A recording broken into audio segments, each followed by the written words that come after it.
A year ago, I noticed my tree was looking really thin and fading away. I had a pretty good idea of what it was, so I decided to go out, take a closer look, and lo and behold, this is what I done found. Now, if you know anything about this bug, you already know it'll eliminate, unalive, and KI double hockey sticks your trees and plants. Now, in this video, I'm going to tell you exactly what this bug is, what to do if you find it in your yard, how I treated mine, and the devastation it will cause if ignored. Let's get right into it. This is a bagworm. It's actually a caterpillar. They feed on a variety of trees, and as they grow, they utilize the silk they produce along with foliage from your tree to create a bag that they wrap themselves in. As they grow and eventually develop into moths, the male moth leaves the bag and mates with the female moth who remains in the bag. She does not have legs, nor does she have wings. After the female can have up to 1,000 eggs, and in the springtime they hatch.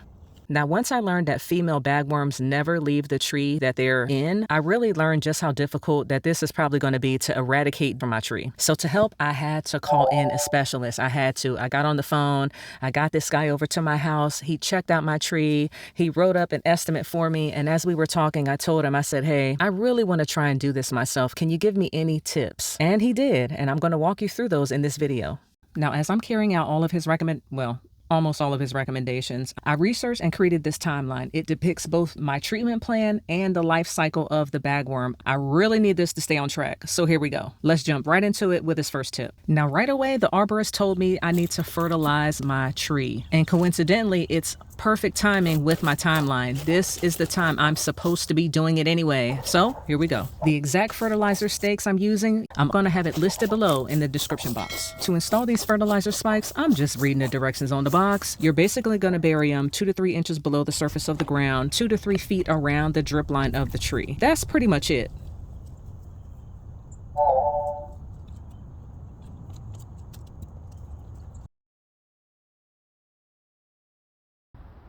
Now, the second tip he gave me, now that I think about it, it's so obvious that this should have been done. I gotta mulch my tree. There wasn't a piece, a bit, a crumb, no little debris of no mulch up under there at all previously. And I think I know why. The tree is so close to the house.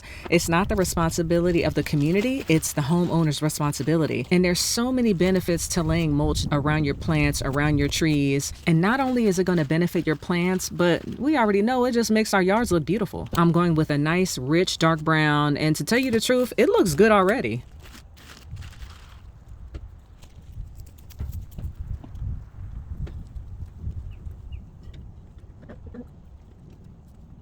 Now, the next thing he told me to do was to perform a deep root saturation. And it basically means to water your tree really, really good. I got my hose. I had a nice little steady stream of water coming out, laid it down, and I just walked away. 45 minutes later, I gathered everything up, and that step is done. And this, of course, is really going to jumpstart the activation of those fertilizer spikes that I just planted.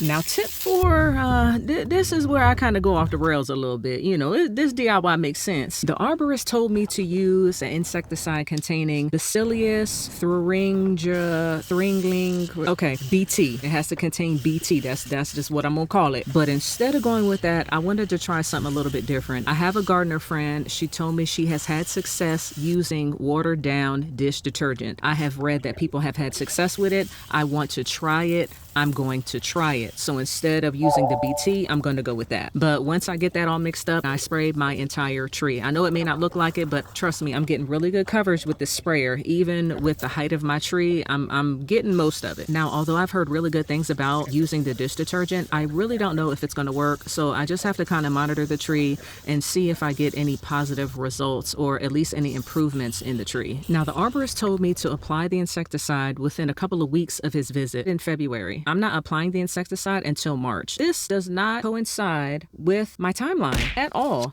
I'm trusting the process. I'm doing it, and I'll just have to see what comes of all of this. At the end of the day, it's not going to hurt my tree. I'm just wasting product, if anything, and I'm okay with that. Now, when you're applying your insecticide, it's really crucial that you nail down the timing of when these things hatch. Because if you're looking to spray in July or August, you might as well just hang it up. As these bagworms grow and develop, the insecticide is just going to become less effective. So it's best to get them soon after they're born when they're most vulnerable. All right, well, here we go. I'm finished. At this point, all I can do is wait, see what happens, keep my fingers crossed, and hope I see some type of improvement in my tree, because my tree is looking real sad.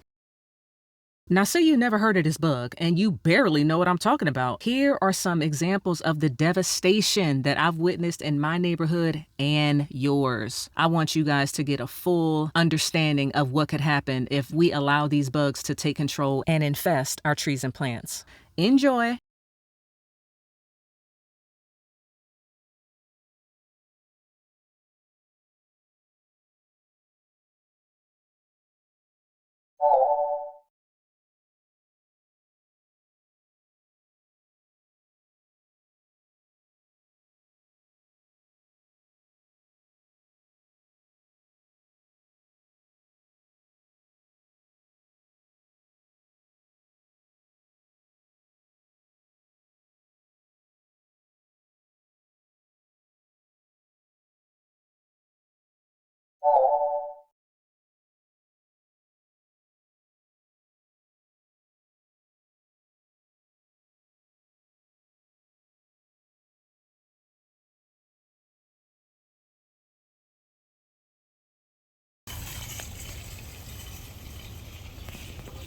All right, so 2 months have passed since I treated my tree, and I'm coming out to the yard to give the tree an inspection. I want to see what's going on with it. I'm seeing some improvement. Honestly, I'm seeing less brown foliage, so I'm not going to see the full results for another couple weeks or a month or so. But at this point, things look like they're taking a turn, and I'm pretty pleased with that. Now, based on my research from state government agencies and universities, all the research points to bagworms hatching late May to early June. So here I am applying the same insecticide again. Now, after a year's worth of research and dedication to my tree, the results are finally in. But before I get to that, how much would this have cost me had I hired a professional to do this job?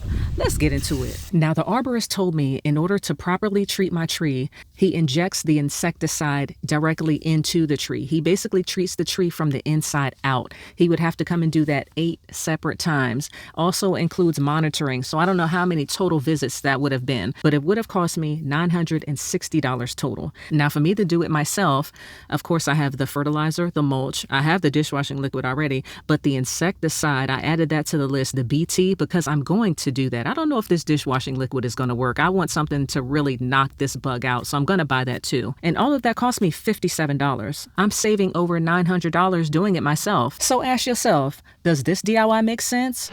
You better know it. Now let's get into these results and before and after pictures. These results are absolutely incredible, but honestly, I'd be a fool to assume I've eradicated these pesky bagworms. Although I haven't found any bags on my tree, considering the size of it, it's impossible for me to inspect the entire thing. One treatment? Yeah, that's not how it works. This will likely be my routine for a while, but it's clear that the fertilizer has done its job in helping the tree combat against the bagworm. Now, going back to my timeline, what should you be doing from October to May? Basically right now, you should be Sherlock Holmes. You need to be Inspector Gadget. You need to be Scooby-Doo and the crew. You need to be looking high and low for these bagworms, and if you see them, snatch them up. Now, this video is just one that people need to see.